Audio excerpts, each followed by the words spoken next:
Hello everyone and welcome in heroes campus. तो Superman versus black Adam को अगर एक मैदान में लड़ाएं तो उनमें से कौन जीतेगा। तो इनकी लड़ाई करने से पहले मैं आप लोगों को बता दूं, हम लोग इनके रेगुलर वर्जन को लेंगे तो दोनों अपने प्राइम में लड़ेंगे, क्योंकि इन दोनों के लड़ने के भी कुछ रूल्स होंगे। अब फ्लैश पॉइंट का सुपरमैन तो ब्लैक एडम को पार्ट के 4 कर देगा, इसलिए हम रूल्स के हिसाब से चलेंगे। तो ये बात तो हम सब लोग जानते हैं कि रेगुलर सुपरमैन अपने मॉरल्स को कभी नहीं छोड़ेगा, मतलब वो कभी भी आरामी नहीं बनेगा। लेकिन वहाँ ब्लैक एडम तो दर आरामी है, इसलिए ब्लैक एडम तो सुपरमैन पे भारी पड़ जाएगा। तो फिर आज तक डीसी वालों ने सुपरमैन को ब्लैक एडम के सामने हारते हुए क्यों नहीं दिखाया? क्योंकि वैसे तो बहुत से आड़ू जाड़ू लोगों के सामने लटक जाता है अपना सुपरमैन, तो ब्लैक एडम के सामने क्यों नहीं? तो इन सबको समझने के लिए मैं आप लोगों को एक छोटा सा किस्सा सुनाऊंगा। तो 1938 में एक्शन कॉमिक्स ने अपने एक सुपर हीरो यानी सुपरमैन को इंट्रोड्यूस किया था। तो पूरी कॉमिक इंडस्ट्री पैसे छापना चाहती थी बिल्कुल डीसी की तरह, इसलिए उन्होंने भी अपने कई सारे सुपर हीरोज निकालना चालू कर दिया, जिनमें से एक सुपर हीरो 1939 में फॉसेट कॉमिक्स का आया कैप्टन मार्वल, जिसे आजकल हम लोग शेज़ैम के नाम से जानते हैं, जो कि बिल्कुल सुपरमैन की तरह ही था। मतलब उसकी तरह तेज, ताकतवर और उसका अल्टर ईगो एक रिपोर्टर था,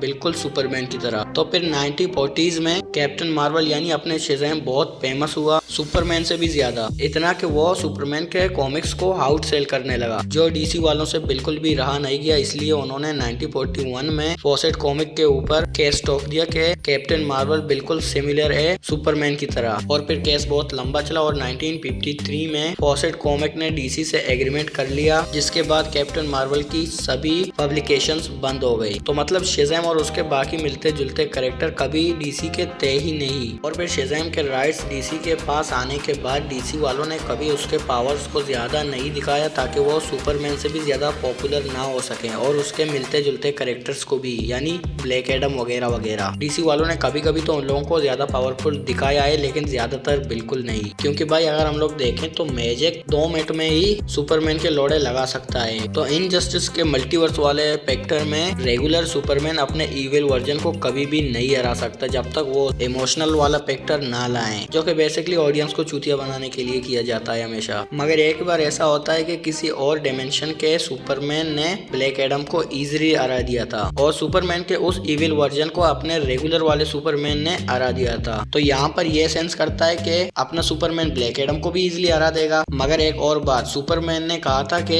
वो मार्शल मैन हंटर से कभी भी 1-to-1 फाइट नहीं करना चाहेगा, क्योंकि वो अर्थ के one of the strongest members में से एक है। मगर इस बात को भी याद रखना कि वर्ल्ड वॉर 3 का जब इवेंट आता है तो ब्लैक एडम ने मार्शल मैन हंटर को 2 बार जिंदा छोड़कर एहसान किया था। अगर ब्लैक एडम चाहता तो वो मार्शल मैन हंटर को उसी जगह पर मार सकता था, लेकिन उसने उसके ऊपर दया दिखाई। और फिर इसी सीरीज के अंदर ब्लैक एडम ने सबसे फाइट किया था, सब मतलब पूरी जस्टिस लीग, पूरी Justice Society, Teen Titans, Doom Patrol, Green Lantern Corps, सबको एक साथ लड़ा। और उसी पॉइंट पे सुपरमैन, बैटमैन और वंडर वुमन नहीं थे। मगर ये बात यहाँ पर मैटर नहीं करती कि ब्लैक एडम इतने से लड़ पाता है तो उन तीनों से भी लड़ पाएगा। तो in the end black Adam Superman को इजीली हरा सकता है, और सुपरमैन कभी भी ब्लैक एडम को 1-to-1 फाइट में नहीं हरा सकता, क्योंकि अपना रेगुलर सुपरमैन अपने मॉरल कोड को कभी नहीं छोड़ने वाला। और ब्लैक एडम तो बहुत बड़ा आरामी है, तो ब्लैक एडम सुपरमैन को हमेशा हराता ही रहेगा जब तक कोई मल्टीवर्स वाला फैक्टर ना आ जाए। मतलब कोई और यूनिवर्स का पावरफुल सुपरमैन अपने रेगुलर वाले ब्लैक एडम को हरा सकता है, लेकिन अपना रेगुलर वाला सुपरमैन ब्लैक एडम को कभी नहीं हरा सकता। तो इन दोनों में से आप कौन से टीम में हो, कमेंट करके जरूर बताना। तो आज की वीडियो में बस इतना ही, मिलते हैं आपसे नेक्स्ट वीडियो में, तब तक के लिए अपना ख्याल रखें।